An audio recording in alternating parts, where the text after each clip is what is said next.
بسم اللہ الرحمن الرحیم۔ السلام علیکم ورحمۃ اللہ وبرکاتہ۔ موت سے 30 دن پہلے۔ محترم ناظرین، ایسا بہت کم ہی ہوتا ہے جب میں آپ سے کہتا ہوں کہ میری ویڈیو کمپلیٹ دیکھیں، لیکن آج کی یہ ویڈیو کمپلیٹ دیکھنی ہے اور کومنٹ میں صلی اللہ علیہ وآلہ وسلم ضرور لکھنا ہے۔ تو آئیے سٹارٹ کرتے ہیں آج کی یہ ویڈیو۔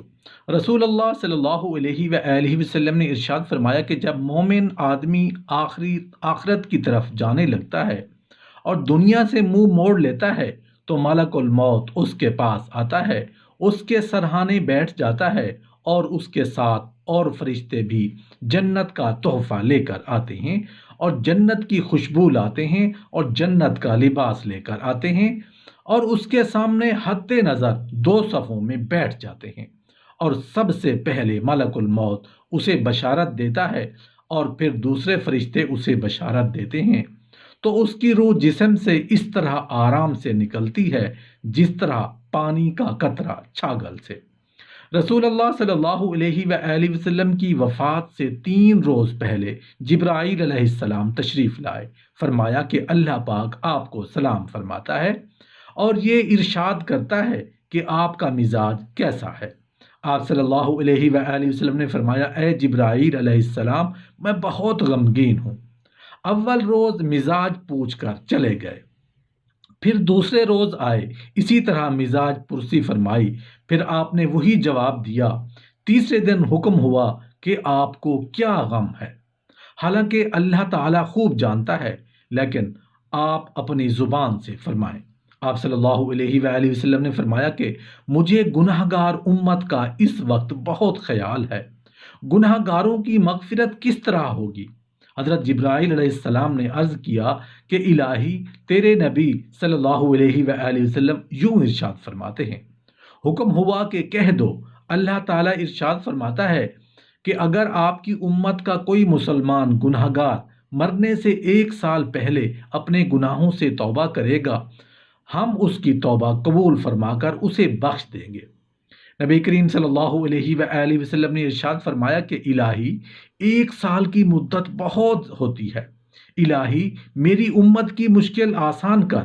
یہ سن کر حضرت جبرائیل علیہ السلام چلے گئے۔ تھوڑی دیر کے بعد پھر واپس آئے اور یہ کہا کہ حضرت رب العالمین فرماتا ہے کہ اگر آپ کی امت کا گنہگار مرنے سے 1 مہینہ پہلے توبہ کرے گا تو ہم اس کی توبہ قبول کریں گے۔ عرض کیا، یا الہی، 1 مہینہ بہت ہے، اے میرے اللہ، امت کی مشکل آسان کر۔ حضرت جبرائیل علیہ السلام واپس گئے، کچھ دیر کے بعد پھر آئے اور یہ فرمایا کہ حضرت رب العالمین آپ کو سلام فرماتا ہے اور یہ ارشاد فرماتا ہے کہ 1 مہینہ کی مدت بہت ہے، تب 1 ہفتہ تو بہت نہیں۔ جو گناہ گار آپ کی امت کا بندہ مرنے سے ہفتہ پہلے توبہ کر لے گا وہ بخشا جائے گا۔ عرض کیا، الہی، 1 ہفتہ بہت ہے، الہی معاف کر، میری امت کی خطاؤں سے درگزر فرما۔ پھر حکم ہوا کہ جو شخص مرنے سے 1 دن پہلے توبہ کرے گا ہم اسے بخش دیں گے۔ رسول اللہ صلی اللہ علیہ وآلہ وسلم نے عرض کیا، مولا، 1 دن بھی بہت ہے۔ پھر حکم دیا کہ جو شخص مرنے سے 1 گھڑی پہلے توبہ کرے گا وہ اپنے گناہوں سے پاک ہو جائے گا۔ رسول اللہ صلی اللہ علیہ وآلہ وسلم نے عرض کیا، میرے لیے 1 گھڑی بھی بہت زیادہ ہے۔ یہ سن کر حضرت جبرائیل علیہ السلام آسمان پر گئے اور پھر واپس آئے اور فرمایا، حضور، رب العالمین آپ کو سلام فرماتا ہے اور یہ ارشاد فرماتا ہے کہ اگر مرنے والے گناہ گار شخص کی روح حلقوم میں پہنچ جائے اور زبان بند ہو جائے، اگر اپنے دل میں اپنے گناہوں سے نادم ہو جائے گا تو میں اسے بخش دوں گا اور کچھ بھی اس کے گناہوں کی پرواہ نہیں کروں گا۔ یہ سن کر رسول اللہ صلی اللہ علیہ وآلہ وسلم کا دل بہت خوش ہوا اور امت کی طرف سے غم رفع ہوا۔ سبحان اللہ، کیا مہربان رؤوف و رحیم نبی صلی اللہ علیہ وآلہ وسلم ہماری ہدایت کے لیے بھیجے گئے۔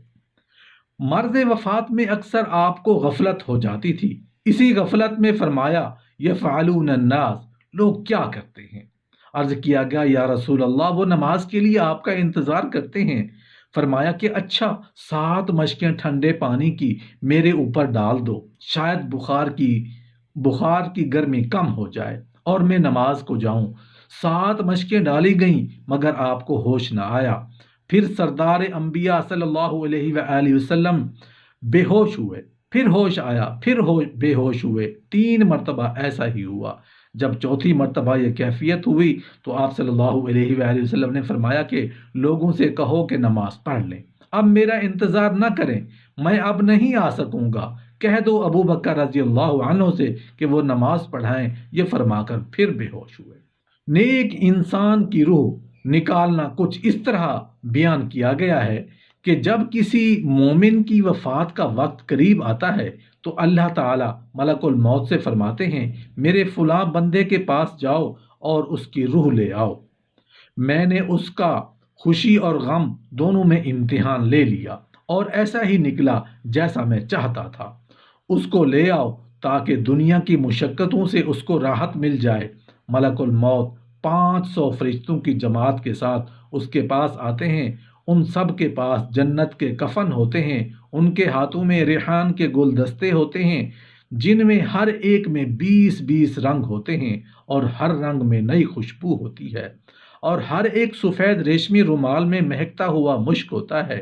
ملک الموت اس کے سرہانے بیٹھتے ہیں اور فرشتے اس کو چاروں طرف سے گھیر لیتے ہیں اور اس کو جسم کے ہر حصے پر اپنا ہاتھ رکھتے ہیں اور یہ مشک والا رومال اس کی ٹھوڑی کے نیچے رکھتے ہیں۔ جنت کا دروازہ اس کی نگاہوں کے سامنے کھول دیتے ہیں، اس کے دل کو جنت کی نئی نئی چیزوں سے بہلایا جاتا ہے، جیسا کہ بچے کے رونے کے وقت اس کے گھر والے مختلف چیزوں سے اس کا دل بہلاتے ہیں۔ کبھی اس کی روحیں سامنے کر دی جاتی ہیں، کبھی وہاں کے پھل، کبھی عمدہ عمدہ لباس، غرض مختلف چیزیں اس کے سامنے کی جاتی ہیں۔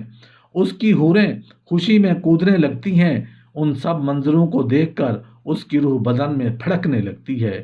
روح چل ایسی بیریوں کی طرف جس میں کانٹا نہیں، اور ایسے سائے کی طرف جو نہایت گہرا اور وسیع ہے، اور پانی بہہ رہے ہیں۔ یہ چند منظروں کی طرف اشارہ ہے جو قرآن پاک میں سورہ واقعہ میں بیان ہوئے ہیں۔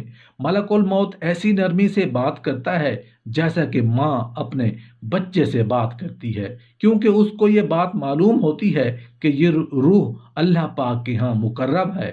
وہ اس روح کے ساتھ لطف سے پیش آتا ہے تاکہ اللہ تعالیٰ اس فرشتے سے خوش ہوں۔ وہ روح بدن میں سے ایسی سہولت سے نکلتی ہے جیسا کہ آٹے میں سے بال نکل جاتا ہے۔ جب روح نکلتی ہے تو سب فرشتے اس کو سلام کرتے ہیں اور جنت میں داخل ہونے کی بشارت دیتے ہیں۔ جب وہ روح بدن سے جدا ہوتی ہے تو وہ بدن سے کہتی ہے اللہ تعالیٰ تجھ کو جزائے خیر دے، تو اللہ کی بندگی اور اطاعت میں جلدی کرنے والا تھا، اس کی نافرمانی میں سستی کرنے والا تھا، تجھے آج کا دن مبارک ہو، تو نے خود بھی عذاب سے نجات پائی اور مجھے بھی عذاب سے نجات دی۔